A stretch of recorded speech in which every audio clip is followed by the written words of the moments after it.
So good afternoon, and thank you for joining us for this panel session. When the people were walking in before, we were already asking them if you wouldn't mind, would you please come a bit closer to the front, because we really like this talk to be interactive. So if you're okay with that, please come a bit closer. A lot of people have already done this, so thanks for that. If you're not comfortable, then it's okay. Yeah, I understand. So exploring sustainability in tech.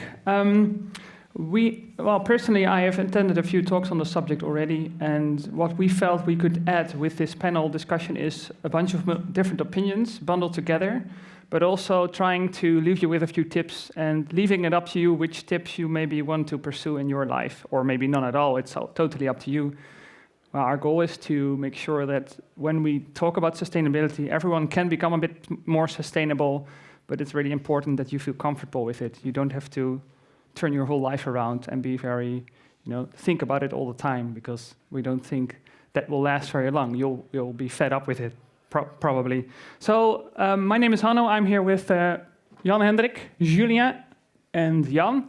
And the reason we're here together is actually because of a thread we were all participating in on Twitter, I guess. I looked through the archives, and I think this was the first instance of this idea where we're just discussing sustainability in software development and what companies were actually active in pursuing sustainability goals. And Jan-Hendrik said, I'm sensing an opportunity for a four-person climate-related talk/debate/something. So welcome to our climate-related talk/debate/something. Sorry, it's my fault. Can we get the other wireless mic activated as well, please? Thank you. No, it's not your fault. You inspired us, I guess. So here's what we're going to do. I'll just try to set the stage for the first 10 minutes, take you through where are we at right now and what is happening in the world and what initiatives are already being taken to become more sustainable. And then we'll do a quick Q&A, I guess. So we've got three people here who have tried to think about becoming more sustainable as a software developer, but also when dealing with infrastructure. And finally, just in their personal time. So how you deal with transportation, how you deal with maybe growing your own food, all that kind of stuff. And we'll just have a good conversation about that.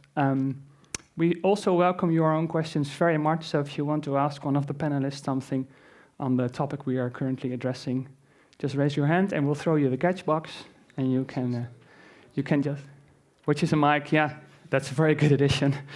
It's a mic. And if you throw it back, make sure that it doesn't land on anybody's head who's not expecting it or so.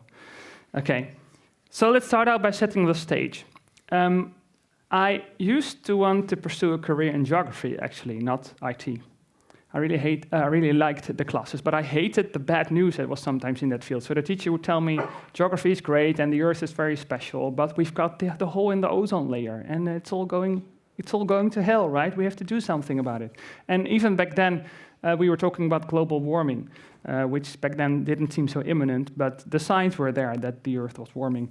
And I really grew fed up with the subject, actually, and wanted to pursue a field that would make me feel more happy. So I chose IT, and here we are at a sustainability talk. So I failed miserably in avoiding the bad news, right? The bad news on climate change still exists, and I'm actually talking about it right now. So that was not a smart move. But I do remember the first time that the last tiny part of me stopped believing that the rising temperatures could just be natural fluctuation. I specifically remember that moment, and it is when I read the XKCD comic that is behind this link. And if I have done this correctly, I can switch to the different tab, right? No, I haven't done it correctly, of course. So let's do it like this. So maybe some of you folks recognize this, a timeline of Earth's average temperature. And the creator of XKCD, I think, deliberately created a very long comic, right? Because you start scrolling. So we're in like 17,000 before Christ, and the world was a bit colder than it is right now. And of course, you could read it all, but I don't have time for that. But you could follow the trend, right? And you see, oh, it's rising a bit. We're still in 10,000 before Christ, by the way. And here it gets to the middle a bit. And you think, well, that could all be natural fluctuation, not a problem. We didn't emit that much carbon anyway in those times. 2000 BC, 1000 BC, 500, Roman Empire, Jesus, Pompeii. Even Pompeii didn't add much, right? Huge volcano explosion. And here we go, 1000, 2000, whoops. And here I thought, wow, this is not a natural fluctuation. There must be something there, and it must be caused by us, and we need to act to make sure that it doesn't get out of hand.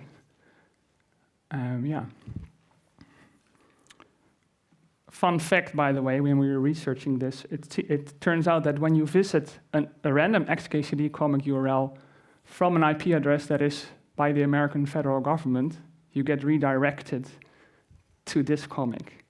So, making a statement to make sure that... I'm not sure, since when? Do you know, Jan? I don't know. Okay. I just read on some complaints on Reddit from people who didn't understand why the only comic they could see was this one. Yeah, it's actually on this Reddit thread. So just someone asking, is the XKCD website malfunctioning? Why can I only see this single comic? But this is a cool way for one single person to try to make an impact, right? Yeah, it's a cool way. We really liked it. So I was talking about the rising temperatures, and that something is really off and we should do something about it. And this makes me think of this comic, actually. We've been in the light blue area for quite some time. Climate change isn't real. They can just be natural fluctuations in temperature. Oh, okay, climate change is real, but we're not really convinced it's caused by humans. I've been in that one for quite a long time, actually. And then I read the comic that I just scrolled through, and I was halfway into Ouwens, I guess. Who is also into Ouwens right now? I'm into Ouwens. Yeah? And are people in the yellow area? I won't pronounce the category name. Yeah, people are in the yellow area also. Yeah, I agree. Maybe it's we've let it go too far, right? So let's fix it, right? Seems like a natural response. Let's see what we're already doing as inspiring humans, right? Working together, fixing the problems. Yeah, very effectively. Yeah? No? Well, we've got the Paris Agreement, don't we? Super cool, right? Just promise that you will make sure to decrease your carbon emissions. But what value is the Paris Agreement when a large country can just withdraw from it under a certain administration because they thought we don't want to be in this agreement anymore, and rejoin it a year later, by the way, or 2 years later. And also the climate targets that were set in the Paris Agreement, we're not going to make it. We're not going to get to those targets. The trajectory that we're currently on is aiming at missing these targets. Okay, but if the governments are failing, maybe the companies are helping us out, right? We've got dairy companies in the Netherlands that put out sustainable packaging, right? So problem solved, right? Well, not really. Not everyone's buying these. And maybe we shouldn't buy dairy anyway. Maybe another side of the problem. But this is also not going to fix the problem on its own. Okay, well, if the government is failing us, if the companies are failing us, maybe the civilians can fix the problem. Let's all put solar panels on our roofs and it will be gone, right? Well, not really, because when you look at the global energy consumption and put it into percentages, and you look at the 2010s, 2020s in the right upper corner, these little colors right there, the green one and the yellow one and the purple one, and the blue one, they are renewable, so solar, wind, hydropower. But that's about 11% in 2020. So kind of underwhelming results. And of that 11%, 7% is the light blue area, which is hydropower. That's been around since 1965 and maybe even earlier in countries like Norway, for example. So only 4% of extra renewable energy in recent years. So that is extra underwhelming, I guess. Far too little to have any effect. And on top of that, if you stop looking at percentages but look at total global electricity consumption, so absolute numbers, we are still demanding more energy. So our current demand of electricity is growing, energy is growing, and probably at the same rate as our production of renewable energy is growing. So that's nice, we can keep up, but we'll never make a dent in the fossil way of generating energy in that way. So it's kind of a paradox, right? We've got these three parties: governments, companies, civilians, and they all need to do their part. And you could say they're all doing a tiny bit, but when they're done doing the tiny bit, they'll just point at the other ones, the other two parties. This made us think about the Karpman drama triangle. Has anyone ever heard of that one before? One person, yeah. So it's a model in psychology with three parties, and in this sustainability problem that we're talking about, you see that these three kind of parties that we talked about all can play one of these roles. So, for example, a civilian might say, my house will be flooded in 20 years' time, and I can't stop it. Oh, poor me, you know. I'm really desperate for this, they can at the same time be persecutors. They can say, the government, they are not doing enough to prevent this. And at the same time, they can be rescuers also, because they will think, I'll put solar panels on my roof, I have done my part, but now the rest of them need to step up. So it's kind of a paradox, and all these three parties can play these roles at different times, but they always at the end point at one of the other parties to say, this is what I have done right now the other ones have to step up and make sure that we fix this problem. So bottom line, there's no single answer, and all parties need to participate. And I think that we've established that this is the extent of the problem, and we need to do our part. And it's a good time, I think, to exchange some tips and see how we can do that as developers and as human beings. So, after introducing the subjects, I think it's good to set some ground rules for the talk.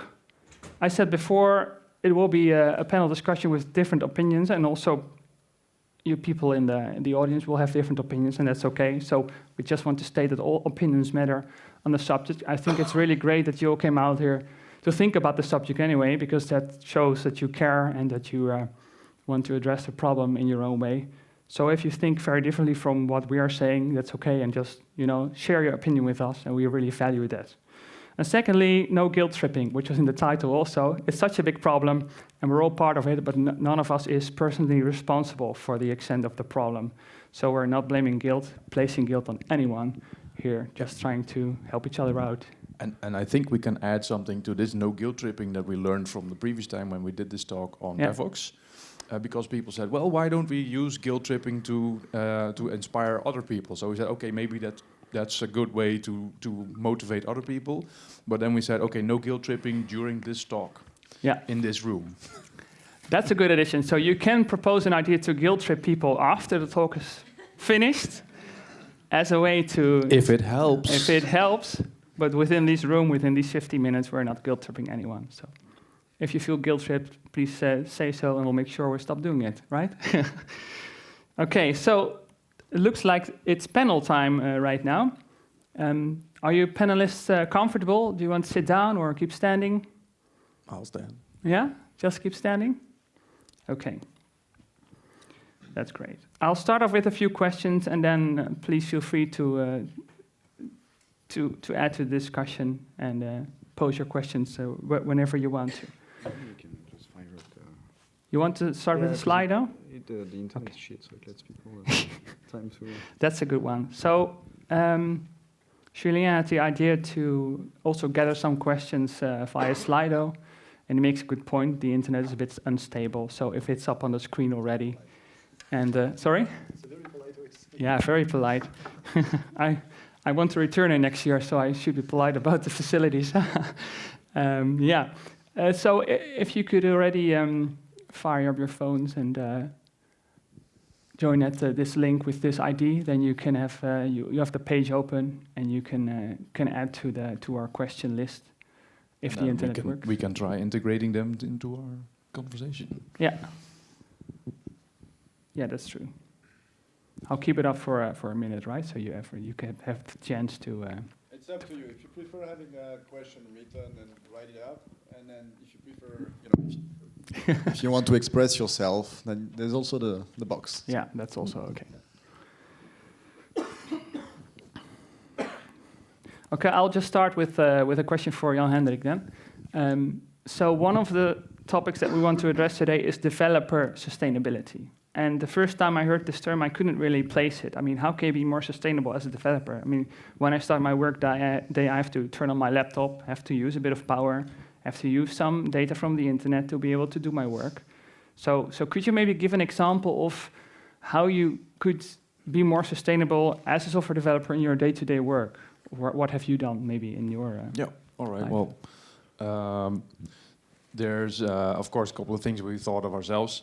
And the fun thing is I read an article this morning where some professor from Radboud University, I think, was talking about how can you make software more sustainable. And it was a nice article, but I thought it was kind of high over and not very detailed. So I'll spare you the details, which were missing. But yeah, things we could think of as a developer. I mean, I've been thinking of this as well as part of building the sustainability part of our company, where say, well, what is the main resource we as a developer use? And I can't really think of anything other than electricity. So when you're looking at electricity, well, you could say, well, I could maybe have some sort of device that uses less electricity, or I could choose when to use the electricity or when to charge my devices. So that one thing, for example, I used to always charge all my devices during the night because that was when the electricity was cheaper. But now that I've got solar panels, I'm doing most of my charging during the day because then it's free and also free of emissions. Yeah. But the same goes for things like nightly builds. Do we do nightly builds every day or multiple times even? So this is just one of the things that we're accustomed to as maybe an industry, even like nightly builds, because of course everybody has checked in their stuff, they're going to bed and just let the computers figure out whether it's okay or not. But the question is, nowadays, is it the best time to do one of these? Shouldn't we maybe just do these during lunch, when we have solar or wind energy, and maybe just turn everything off at night? That's maybe one thing we could think about. Yeah, so I've put a chart on the screen that also shows that in more recent years, more energy was exported during the day when the wind was stronger and when the sun was shining more brightly. Yeah, this has also shown that, I think this is just for Dutch, if I remember correctly. Oh, okay. So this shows that the Dutch power market has become a net exporter in the past couple of years because we got so much more solar and wind. But that also means that when this graph kind of dips is when the energy is the cleanest to use. Yeah, so around 1, 2 in the afternoon. So maybe we could ask something like, does anyone here already use something other than nightly builds? Yeah, I see some question over there, by the way. Throw it. Show off your throwing skills. Ooh, yeah, nice one. Doesn't it work? I just had I just had a comment about you said that you cannot imagine anything else in electricity than we use, right? I think there's actually something else, because if you, let's say you do less builds, for example, use less energy and you're less demand, you make sure that your, let's say, software is more sustainable, so you don't request more and more resources all the time. It would also mean that maybe you would need not the latest hardware all the time. So I think there are a lot of people who say, okay, I need a new laptop every 2 years, this is the latest one, the newest one, and I think this also has a huge impact on the environment, right? So if you would be more, let's say, sustainable with this, then I think it will also help, right? There's not only electricity, but maybe also all the other resources that you need for your chips, for your laptop, for cables, I don't know. We actually had a little bit of a discussion about this morning, I think, or yesterday, which was about phones. The same thing. So, but it was, that's a fun question to ask. Let's see, who here has a phone that's older than 3 years? All right, okay. That's a good score. That's probably out of proportion if we check it with the other 1,700 people from JVOL. Or the question, who gets a new phone when it breaks? When it breaks instead of when a new feature comes in. Yeah. So well, my previous schedule. Who has a phone that is repairable? Yeah, who has phone that's repairable? Who has a phone that is repairable? Yeah. I do. I bought one last year, so it's not even a year old. So I do bad in this category, but at least I'm set for the next 5 years or so, I hope. Very good. Very good. Yeah, I would like to respond to your comment on the hardware, because that's also a bit difficult. Are you going to replace something and then it's more energy efficient, or are you going to keep it? And actually, you sent me the article that you just mentioned, and one of the things is that it said just use newer servers, which are much more energy efficient, and then you would already have a big gain as well. So that's also a difficult discussion. Are you going to create something new, which is more energy efficient, That or use was one of something the older? things from that article I didn't really agree on, but so let's... And answer really quickly to this one. This, if you want to make one thing, this is what you can follow. First, reuse. So do I need an iPad and a phone and a telephone and a laptop and a desktop? Then reduce. Then reuse. So the question is, you will never be... so another way to say it is the moment you buy a phone, it's already used 80% of its energy capital. Yeah. So if you get the box, pay for it, it's 80% of the CO2 you will ever emit with your phone. So short answer is don't buy. Like if you want to reduce, don't buy. It's not on. I know it's on. There's actually an interesting. It works now. For most appliances like refrigerators, there's a scale which I can look up, but I don't have right now. Where you can see so when do I need to buy a new one, because for instance a refrigerator goes along with like 10 years before it stops working, and so when does it become feasible to actually buy a new one, because the electricity efficiency becomes better over time, and that's like also a skill that drops off, because you can make it infinite efficient, of course. But I think right now, if you have a refrigerator that's older than 10 years, go buy the new efficient one. And there's you could do that for all kinds of appliances, also laptops, but they've become so energy efficient that for that idea, you don't need to buy one for the coming, I think, 10 years or so. So buy one now, and stop buying.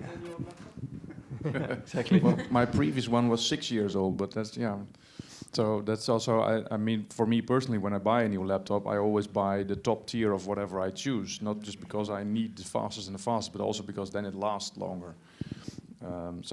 Right now, these days, I'm a bit torn between like Apple, because on the one hand, Apple has like super efficient, their M1, M2 chip, they're very, very power efficient, but on the other hand, they're very difficult to repair. So it's always a bit problem there. So then at least I make sure if I buy one, that I can use it at least 5 years and hopefully longer.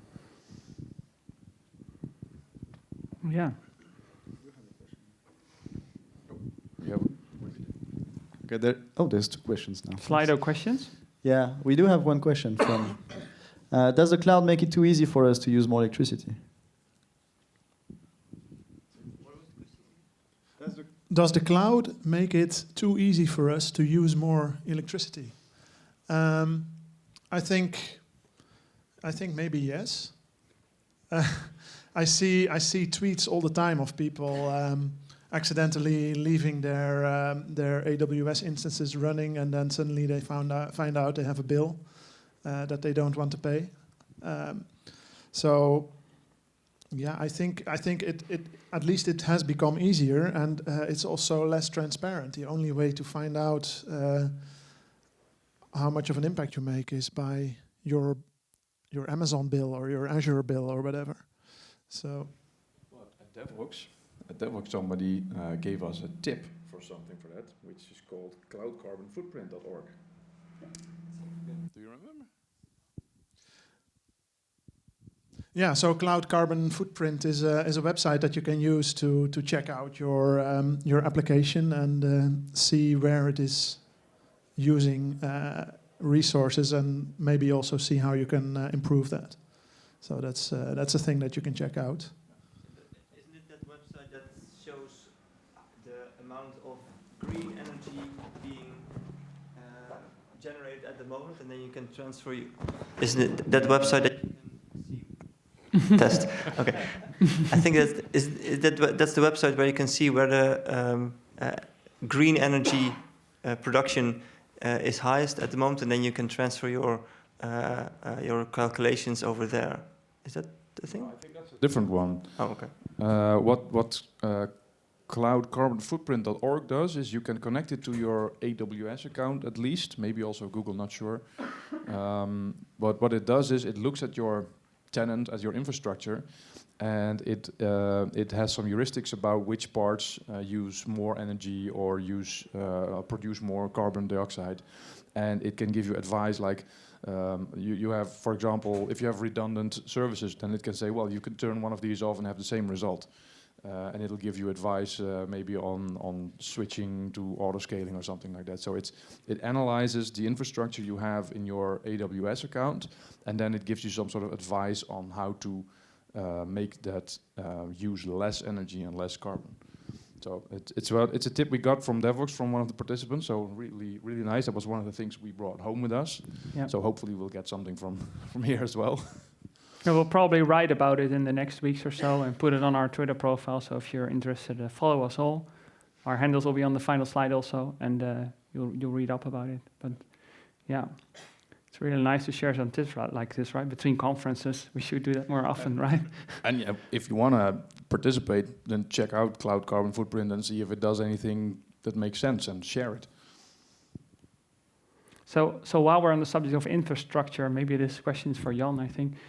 Do we have any clue which one of the big three cloud providers is actually the greenest, or can we say something about it? To be honest, I don't. I think it depends a lot also on where the specific data center that you're using is located. Mm-hmm. So, for instance, Amazon and Google and Microsoft may have data centers here in Europe that are doing good or bad, or I don't know, to be honest. But the thing, it might be completely different if you go to the United States or somewhere else. I do know, however, that at least at Google, there is a checkbox somewhere in your settings to optimize for being green. So there's a checkbox for that.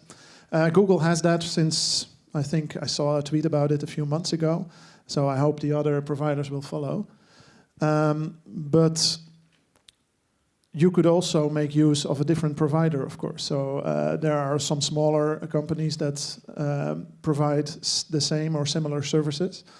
For example, in the Netherlands, we have LeafCloud that places their computers not in a data center, but in public buildings, hotels, places like that.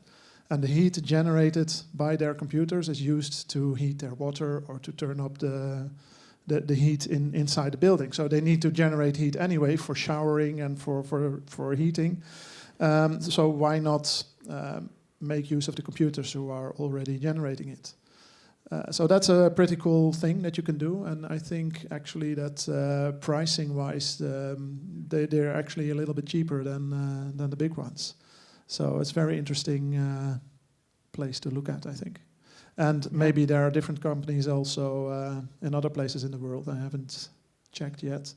But if you're in the Netherlands, check out LeafCloud. It's a good tip, thanks. Yeah, question from the audience. Let's throw the catch box. There you go. I think one way to make an impact as a developer is the choice of company you work for. If no developers wanted to work at fossil fuel companies, that would probably have a lot of impact. How do you guys feel about that, or what do you think about that? Thank you very much. A very good way to say it is you're probably doing more harm, sorry for you if you're here, if you're working for Shell and doing your builds during the day, than if you're working at LeafCloud and doing your builds during the night, right? I very much agree with you. To me, it's coming a bit later normally in the panel, but there is a personal thing to it, right? What tech is, we'll think about tech solutions. We're thinking about, using less dependency, and all of that is, amazing. But at the end of the day, depending where you work for, who you work for, and who you vote for, you're actually making a lot of impact as well as a human. And as for me, when I started looking into the subject, one thing that really hit me is I always bump the number up. But if you're making more than 50,000 euros as a family, you're part of the 10% of the population that's the richest on earth. Like, who else than you to make the change? And the second thing is also, I hear a lot in a lot of different places, well, but the Chinese, they're a lot more people than us. Sure, but the average consumption, like CO2 emission of a Chinese person, is not, without even talking about biodiversity and all of those things, purely talking about CO2, you're emitting 3 times as much as a typical Chinese person. So yes, there are more people, but you're 3%. So I would start there. I would start, of course governments play a role, of course industries play a role, but you can't just throw the towel and keep flying. Is it recorded? Keep flying to Java 1 for a conference.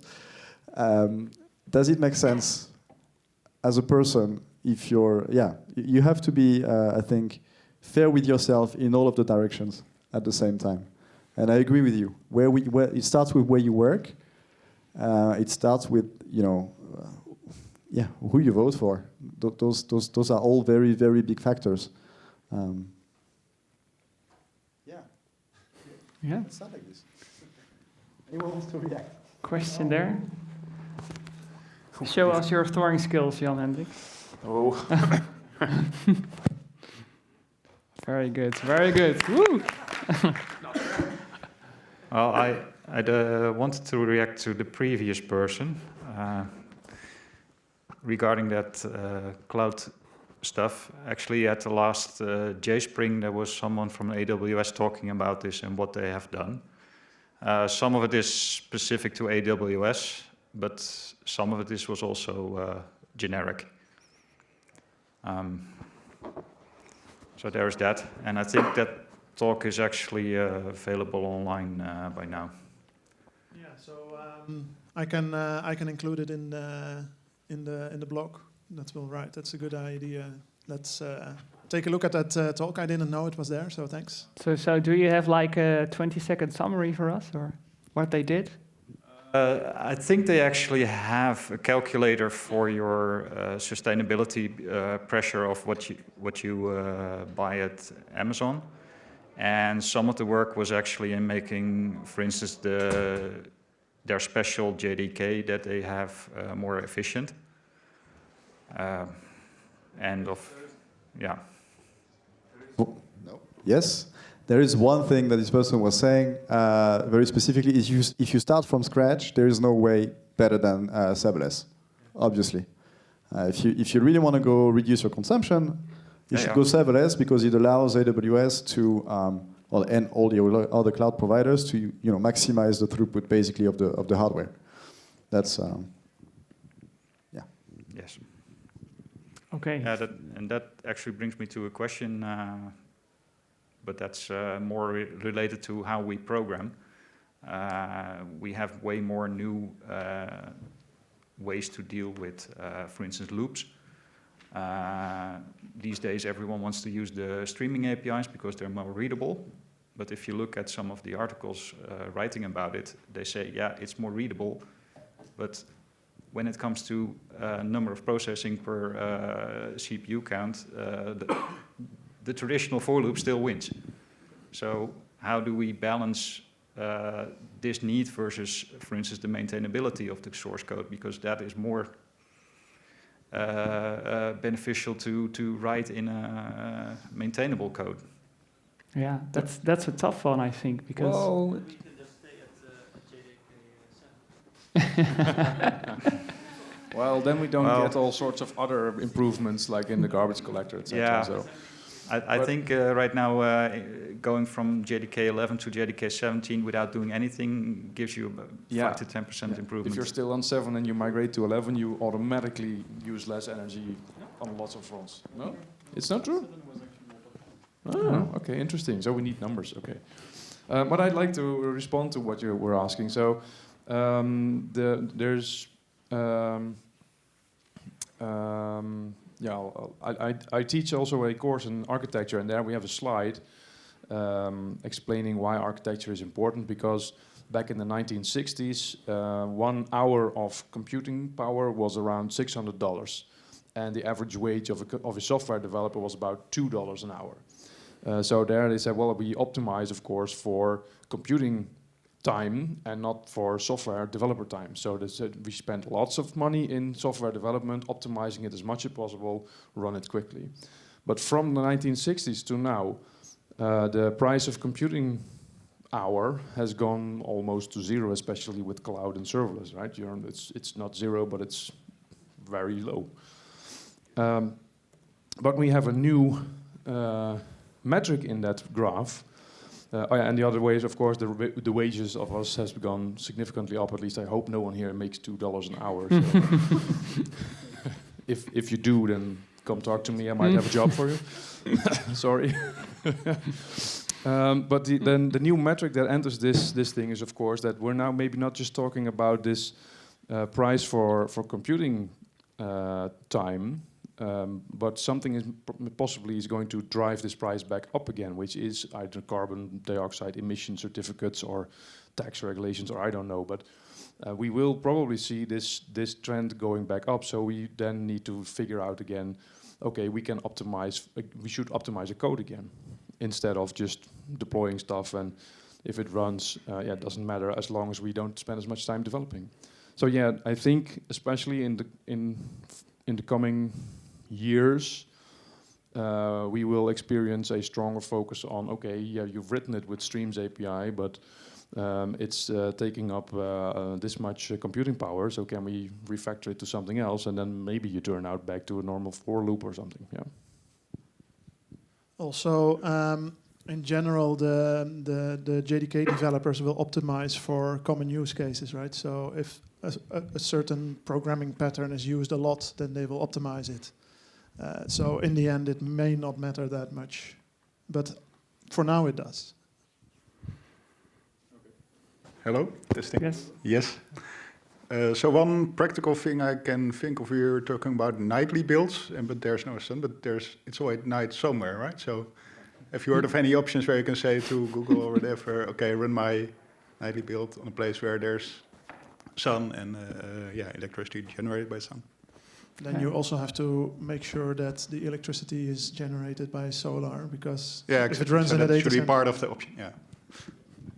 So actually, and yeah, we'll get to your question right after this one, right? So about that, last year somewhere something started that's called the Green Software Foundation, which is like a foundation founded by Microsoft, Oracle, etc. And so on the one hand, when I joined that newsletter, I thought, well, let's see if this is going to be some greenwashing crap, or maybe it's really going to be something.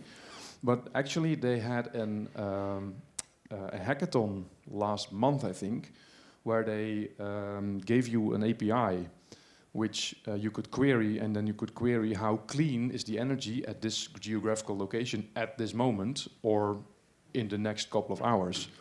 And then the hackathon was about who could make the most interesting application using this API. So maybe there's some sort of fun thing to do with saying, okay, with my nightly build, I'll just move it across geographical regions where the energy is the cleanest.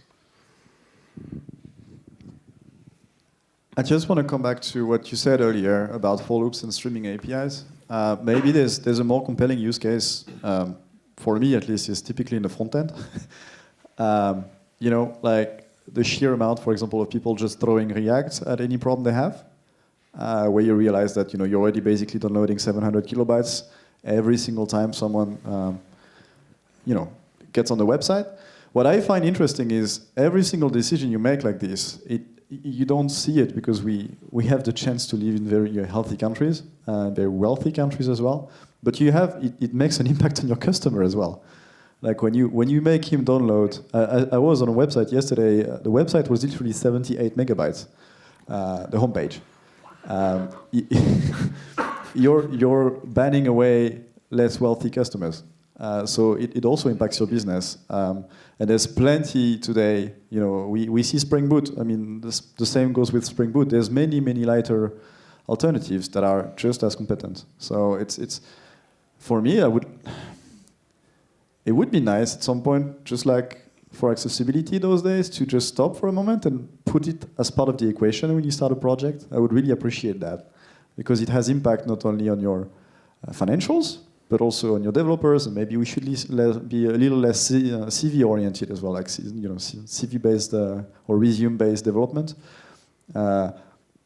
Web components, just to name one, they are very capable today. So depending on your problem, maybe you can use something a little less, fat. Yeah, so I read research about each gigabyte of data that is downloaded, and on average results in 3 kilos of carbon emitted. Each gigabyte, so that's, I was kind of astounded of that number. And also, when you do it on a 4G connection instead of a Wi-Fi connection, it is double the emission. So that's a really good point, to try to limit your bandwidth. So circling back to nightly builds, you do use caching, right? Mm. I've seen plenty of projects who don't, and for each build, they download all of the Maven dependencies every time. Mm. Use caching. Yeah. Okay, with that thought, we've got a few questions that were popping up in rapid succession. And there are a few questions also, but... No longer. Yeah, thanks. First of all, I think the major issue is the major part of the solution is what Julien talked about earlier, like a structural level. So we can do lots of things as programmers, developers, and so on, but the big solutions I think is on the systemic political level. So that's the most important thing. But heading back to software, I think the question of micro optimization or for loops or streams or whatever. There's also the cost of making an error, right? The more readable, the more readable code you make, the less the chances that you make an error. And if you make less errors, then you have to do fewer builds. Mm. And that's also assuming you do continuous builds on every push or something, then the builds you're not doing also saves you lots of energy you're not using. So that's also limiting the amount of builds you do, and the amount of work you do at each build is also one way to do it. That's somebody at Devox said something similar, where he said, well, I try to spend more time in design and less time in coding, so that I know that when I start coding, it will probably work. Okay. Yeah, a question from the slide. There is one question I really like here, and hopefully we can get some answers from the audience as well. Is someone's asking, how can we make the next JFall more sustainable? Less foreign speakers, less junk giveaways, remote-only sustainable food packages, etc. Does someone want to react hot on the question? Don't use a microphone in this move. Yeah, is that recorded? Okay, the question was mine. Especially about lunch with the food package, I was really disappointed. I really had the feeling, how can we do this? And I think that all that we discussed is good. As developers, we can make a difference. But I think that the first thing that we need to do is to grow the number of people who are concerned. And by sending a signal that you want to have a green conference, I think that would be a really cool signal at the 20th anniversary. Yeah, fully agree. Thank you. I'm going to react. There's one conference I've been to that does it extremely well at all levels. It's the Dev Fest in Lille. And they work with companies, and it's only glass, and they work with the companies, and you don't get anything thrown away. Everything is they do it at all levels. Because I'm going to go maybe even one step further. Is how many talks about climate was there today? When is it placed? And how many people are joining? Yeah. We had 1,800 people today, and I see maybe 40 people here. And it's 5:30, and probably everybody else is having beer. It goes at all levels, and I agree with you. And at the same time, I don't think we should do witch hunt just yet. And I think, for example, talking about speakers flying, I personally choose not to fly anymore. I think it's a personal choice, but at the same time, just like for concerts, for example, I feel like also there is a degree of enjoyment. If we make the choice collectively or systematically that a small number of people travels the world, then it's better than having Venkat here than all of us flying to Las Vegas. So it's a trade-off as well. Yeah, and I think, also I like your idea, and I think I have a good way to at least talk about lunch way. We have the app, so we can all rate the lunch session and say less waste next year, and I can eat from a plate or a bowl or something. So maybe that's an idea. We can all do that later and rate the lunch session and get that idea out there. Use no plastic. Yeah, don't use plastic. Use compostable or something else, but not plastic. The danger of this direction, like, okay, no foreign speakers, is that you get into the situation where you think at some point maybe we're not allowed to do anything anymore.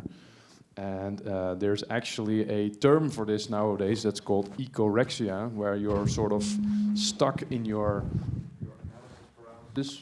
You turned off the wrong one. Yeah, okay. When you're sort of stuck in this analysis paralysis, like, okay, I want to do something about this, but I don't know what. And if I go here, if I fly to that conference, then I'm emitting this much carbon, so maybe I won't. But if I do this, then it's also not right. So there's of course this balance between still being able to do things that you like, enjoy life mostly, and also be better for the world already.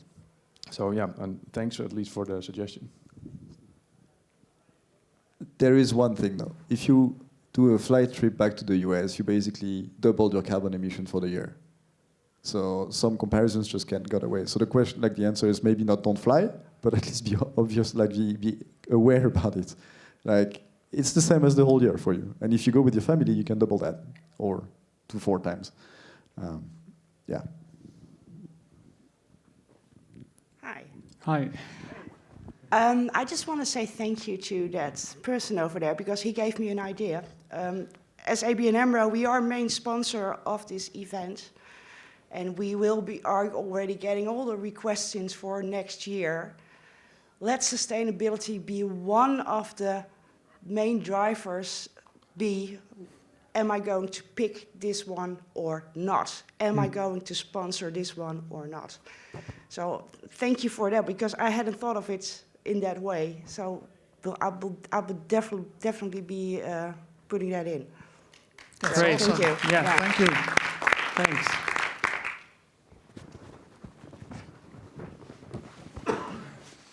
So I'd like to come back to the triangle, where that dilemma triangle, right? Where we point to each other. And I think it's not too bad to point to, me as a citizen, where I can only change or have so much impact on the climate, to point to big companies. And for example, Apple, I think Apple users here know that they're working on a CO2 or emission neutral plan they have in some years, I don't know when, but with no cable shipment and all that stuff. But I think so for example, they introduced in iOS 16.1, since they have such a big reach, and only in the US, by the way, so not here, they introduced that checkbox that says clean energy charging. So I think with their reach, and it's healthy here to point to big companies, since they have such a big reach, to bring these features to consumers too, so we can have a further impact on the climate, right? What are your thoughts? Oh, yeah, that sounds like a good idea. Somebody wants to respond, I think. I disagree. Oh, I'll just give you this one. I actually disagree. There shouldn't be a choice. It should just be done. Screw the checkbox. What the hell? Why is there a checkbox? Oh, do I want to be green? Why is there a choice? Insane. The thing about the inaction triangle is kind of the thing saying, hey, the government saying, yo, but you voted for us, right? So we voted for a program. And then the companies are saying, hey, we follow the regulation of the government. And then the people are saying, but, So it's also like you're just redirecting the blame. And there's no easy solution to it, because that's true. We're voting for it but there's not only climate, at least not at the moment. And companies will follow regulations forever, right? They will follow profit, obviously. So how do you get out of that? Well, that's kind of the good question. And it's without even talking about lobbying. So maybe time for one final question, and then we'll wrap it up, or a final comment, also okay. One question, yeah? Take your chance.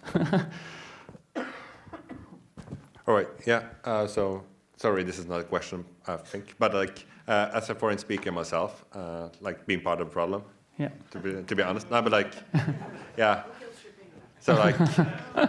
Yeah, no guilt tripping. Very good. It's okay. It's yeah, okay. but I'm asking for it. No, but seriously, it's like, I'm trying to like, don't fly when I don't have to, and like, travel to conferences by train or ferry or around the ground, but I find like, whenever I speak to fellow speakers about that, everyone's like, wow, you're traveling by train all the way from Norway to Netherlands.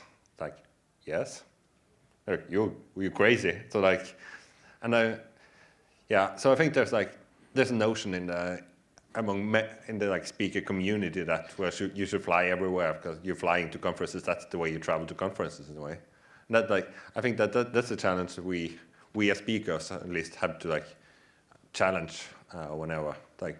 Yeah, you can actually go from Germany to Netherlands by train. You don't have to fly. Like, don't go overseas whenever like not the chance. But also like for conference organizers, it would be really practical for me. Like, say if J4 was the same week as Davos Belgium, for instance, so we could do like several conferences on the same trip or something. Yeah. So I really try hard not to blame people because I think it's really, really personal. I do the same as you. Like I choose to go where, but so first of all, you have to invest in time, right? It's a lot longer. What I have more problems with is it's 3-4 times more expensive. And I find it interesting because I always try to bring it up, right? When I speak somewhere in a speaker room at some point, I always try to say, you know, I've come by train, and I'm always surprised by the number of people just rolling their eyes or leaving the table. You know, it's like, yeah, it's a boring guy. We should be aware of that stuff, like especially the people flying the most. And the answer is not to stop flying. I don't think so. But at least be aware of it. That'd be nice. Okay. Why is it the answer to stop flying? Why should that be something that we don't want to discuss? That's the feeling. What do you mean with that? Well, I don't want anyone to stop flying. Actually, I do. Sorry. We don't want anyone to stop flying, but actually I do. Because I don't. So why is it seen as like a personal right to travel by plane, when that's really something that's polluting? Because I think it goes to like where do you stop? I would like everybody to stop eating meat. I would like everybody to stop. You know, like what? Yeah, no, but it's like the most polluting thing, and stop when well you can stop by that when everything is electric. Well, what I'm trying to say is I'm not judging. I'm not judging the person, and I will not go Ayatollah mode. I'm trying to not be a zealot. And no, but seriously, I think it's very important because. I wouldn't allow someone doing that to me for other reasons, and without even talking about other topics that are even hotter. I'm just yeah. I think you have a good point. It's just we try not to blame the person, but more to blame the system, and maybe try to change that instead of one person at a time. So I think we also have a slide on that. If you want to go. This is a problem that probably has to be solved by politics, and they're not doing that. So maybe we should go into politics. And at least in the Netherlands, it's pretty easy to join a political party and start asking questions. You can call them on the phone, and they will answer, and maybe go that way instead. Yeah, and maybe that way we can help. Stop subsidizing flying and start subsidizing trains, because I've also seen this plan for the night train through Europe that you can get from any European city to any other during the night, which I would say is fantastic. If I can travel from here to Stockholm for J-Focus next year just by stepping on a train, sleeping and waking up in Stockholm, yes, please. Yeah, companies can also play a big role there. There, some old students they now have an extra free day if you go by train instead of taking a a plane. But you could also ask the employee just to work on the train to make sure that you have the connectivity and all your processes are available online, security of course. So someone can work during their time, during their travel time. No, it's just I think that's a better answer. Like I think it's unfair to also put all the guilt on the person, the speaker. You know, they also have families to feed, and they like what they're doing, and the companies behind, and the governments. Yeah, it's a complete package that you have to look at. Okay. And at the end of the day, it's also the conference inviting them. You know. You can do virtual. Yeah, maybe. Okay, I want to wrap up for everyone who wants to leave. And if you really have got some burning questions left, come see us after the talk. We'll gladly answer them or talk about them with you. Our main goal for this session was actually that all of you folks would catch just one or two sustainability tips, one or two things that you heard today, and of which you thought, well, that's an interesting idea. I've never thought about that. Maybe I can incorporate that in my life, and it wouldn't even cost me that much effort. So please try to focus on those things that you can learn yourself, teach yourself, and incorporate them in your life. Jan? So as a direct result of the DevOps session we had a few weeks ago, I started commuting by train instead of by car, for example. So that's one small thing that you can do immediately. That's pretty simple. Yeah, and like that can help. If you like this topic, we will do a write-up on both our talks of DevOps and JFol. So it will be on our Twitter profiles. Follow us if you want to be in the loop. And thank you for attending and for your participation. And now go and be a little bit more sustainable. Thank you.